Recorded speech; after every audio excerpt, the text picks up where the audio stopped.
Saludos compañeros y profesor. El día de hoy les voy a hablar sobre sistemas termoeléctricos de generación de potencia y de refrigeración. Primeramente comencemos definiendo qué es el efecto termoeléctrico. El efecto termoeléctrico es una forma de generar electricidad a partir de una diferencia de temperaturas. Es la conversión de la diferencia de temperatura a un voltaje eléctrico y viceversa. Este efecto está compuesto de otros dos fenómenos, el efecto Seebeck y el efecto Peltier. Efecto Seebeck. Este efecto consiste en la unión de dos metales distintos, los cuales, al ser unidos mediante una conexión, cierran circuito, pero de manera externa y simplificada, aquí no se produce nada. Sin embargo, si sometemos a una interacción de energía, calor, con dicha unión se producirá un flujo de corriente continuo en el circuito. Este efecto se le conoce como el efecto Seebeck, en honor a Thomas Seebeck, quien realizó este descubrimiento en 1821. Este descubrimiento incorpora efectos térmicos y efectos eléctricos, por lo cual es denominado como circuito termoeléctrico, y un dispositivo que opera en este circuito se le denomina dispositivo termoeléctrico. En la imagen podemos apreciar lo que es el efecto Seebeck, el cual consta de dos metales diferentes, unidos mediante una conexión, siendo uno de alambre de hierro y otro alambre de cobre. Este circuito está interactuando con una fuente de calor, el cual está directamente conectado hacia lo que es la unión de los dos metales diferentes. Como podemos apreciar, el circuito no está cerrado como se dijo anteriormente. Esto se debe a que la interrupción que hay entre la unión de todo este circuito cerrado produce una diferencia potencial, el cual podrá ser medido con el voltímetro, dando así una relación entre el voltaje con la temperatura. Efecto Peltier. En el año de 1834, el físico francés Jean-Charles Athanase Peltier descubrió que al invertir la dirección del flujo de electrones en el circuito termoeléctrico se podría crear un efecto de refrigeración. Este efecto de aplicar una pequeña corriente por la unión de dos alambres distintos para enfriar la unión se le denomina como efecto Peltier y constituye la base de la refrigeración termoeléctrica como se puede observar en la imagen.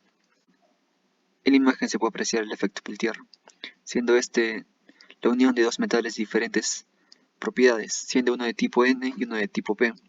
En este caso se usan semiconductores para mejorar su eficiencia. Acá se pueden ver las dos uniones, siendo la unión del lado más caliente la que está interactuando directamente con la corriente eléctrica, y la unión del lado frío la que se opone a la misma.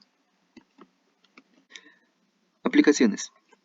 El efecto Seebeck tiene dos importantes aplicaciones, en la medición de la temperatura y la generación de potencia. En la medición de temperatura tendríamos a lo que es el termopar, el cual es un dispositivo medidor de temperatura más versátil y de mayor utilización. Este dispositivo funciona bajo el principio del efecto Seebeck. Si el circuito cerrado y sometido a una temperatura en la unión de dos metales diferentes es interrumpido, la corriente deja de fluir, y ahí es cuando es posible medir la fuerza impulsora, o fuerza electromotriz, o el voltaje generado en el circuito. De manera que, al ser medida esta diferencia de potencial por un voltímetro, este valor de voltaje dependerá de la diferencia de temperatura y de los materiales utilizados. En pocas palabras, se puede medir la temperatura en base a los voltajes. Un termopar común de tipo T, por ejemplo, consta de alambres de cobre y constantano, y produce cerca de 40 microvoltios por grado centígrados de diferencia. Segundo, generación de potencia. En este caso, un generador termoeléctrico podría funcionar, sin embargo, su eficiencia no es tan recomendable, por lo tanto se usan semiconductores para mejorar dicha eficiencia. A pesar de sus deficiencias, los generadores termoeléctricos tienen ventajas respecto a otros generadores, siendo el peso y la confiabilidad sus mejores cualidades. Un ejemplo claro es su aplicación en las naves Voyager, o lo que son las naves de exploración espacial. En caso del efecto Peltier, una aplicación sería las células de Peltier, las cuales trabajan bajo el principio del efecto Peltier, por lo que si un lado de la cara es sometido a una interacción con una fuente de calor o corriente eléctrica, del otro lado se enfriará, pero si invierten las polaridades, el lado opuesto a la interacción con el frío se calentará. El uso de estas células puede verse en los disipadores de calor en la CPU, enfriadores instantáneos de líquidos, neveras portátiles, etc. Célula Peltier, o también llamada células Peltier. La pobreza en el país con cada año se va reduciendo.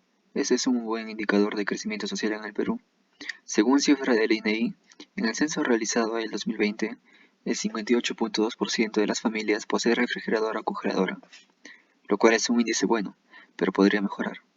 El tener un refrigerador en un hogar ayuda a que los alimentos sean mejor almacenados y no se echen a perder. Comprar y vivir al día no exhibe de la necesidad de guardar productos que sean de primera utilidad para evitar su deterioro, por lo que la implementación de un refrigerante portátil en base a las células Peltier podría ser una solución. La implementación de manera casera será tomando la consideración y guía del video del canal de YouTube de Espacio de César, en el cual se muestra cómo sería una mini heladera de manera casera y de bajo consumo. Para este proceso se necesitaría dos disipadores de calor, junto con una celda de Peltier, una turbina y lo que sería Tecnopor.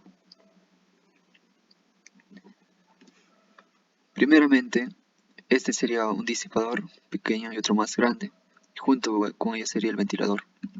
Esta parte amarilla es la base a la cual irá unido la celda Peltier junto con el disipador. Asegurarse que la salida de esta cara debe ser lado frío, y sobre este lado es que se pondrá el siguiente disipador. El principio de esto es como la celda Peltier. Al estar sometido a un lado de la cara de la celda Peltier a una corriente eléctrica, provocará que se caliente, sin embargo, hará que el otro lado se enfríe, produciéndose así un refrigerante. Este es el funcionamiento que se da en base a lo que es la implementación de una manera casera entre una heladera, siendo que por este lado la parte externa está siendo sometida a una corriente eléctrica, calentándose, pero sin embargo en la parte interior está la celda Peltier junto con el disipador pequeño, haciendo que todo el área del Tecnopor, simulando un refrigerante, enfríe lo que está contenido en su interior. El termopar es un transductor el cual está compuesto por la unión de dos metales distintos y sometido a diferentes temperaturas, lo cual provoca en su interrupción de circuito cerrado una diferencia de potencial, lo cual ayuda a crear una medición de voltaje, permitiendo así medir temperaturas. Este aparato consta de dos tipos, termopar de tipo K y de tipo J. De tipo K puede venir en dos presentaciones, siendo de tipo níquel-cromo o de níquel-aluminio.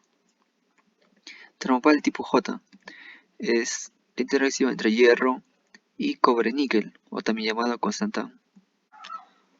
La minería en el Perú representa un 10% del PIB, siendo una de las más importantes dentro del sector para con el crecimiento de la economía del país.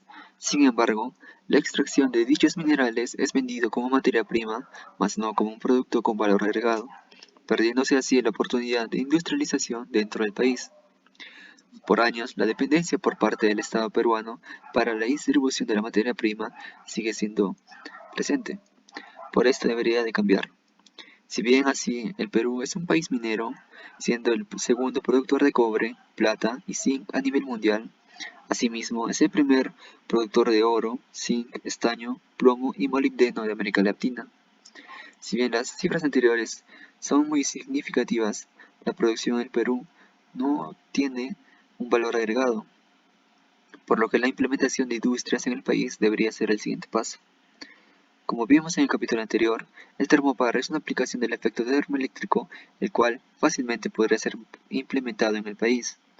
La producción de este elemento podría ser viable por su precio accesible, ya que es un producto con un bajo costo, aunque la implementación de la minería se requiere de una industria especializada.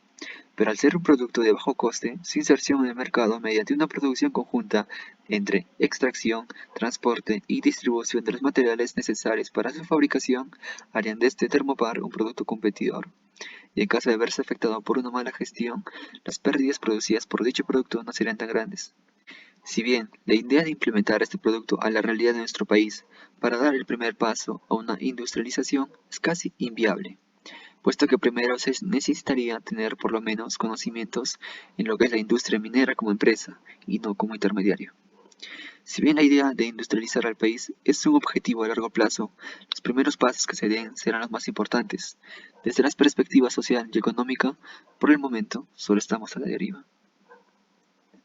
La implementación de este producto para el uso de la industria peruana será un paso para la creación de nuevos termopares en el mercado, pero un análisis en base a las necesidades de los consumidores debería de ser planteado, para ver si dicho producto sería garante del paso para la industrialización en el Perú.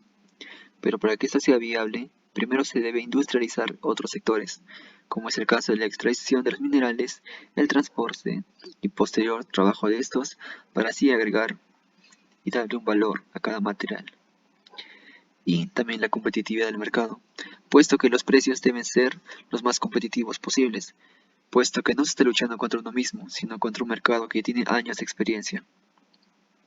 Si bien la idea podría implementarse, el fracaso también podría presentarse, y es ahí donde un Estado capaz será manifestado para sobrellevar los problemas de la industrialización en el país. Sin embargo, pensar en un Estado eficiente es muy idealista y poco real. Si bien la economía se basa en minería y no en valor agregado, las ideas como esta nunca están de más. Podemos ver un futuro de manera idealizada o de manera objetiva, y la realidad es que el futuro depende de sus ciudadanos. Ciudadanos que estén interesados en el crecimiento, en la industrialización, en competir con el mercado internacional de manera honesta y con buena presencia. Que el futuro sea mejor para todos. Gracias.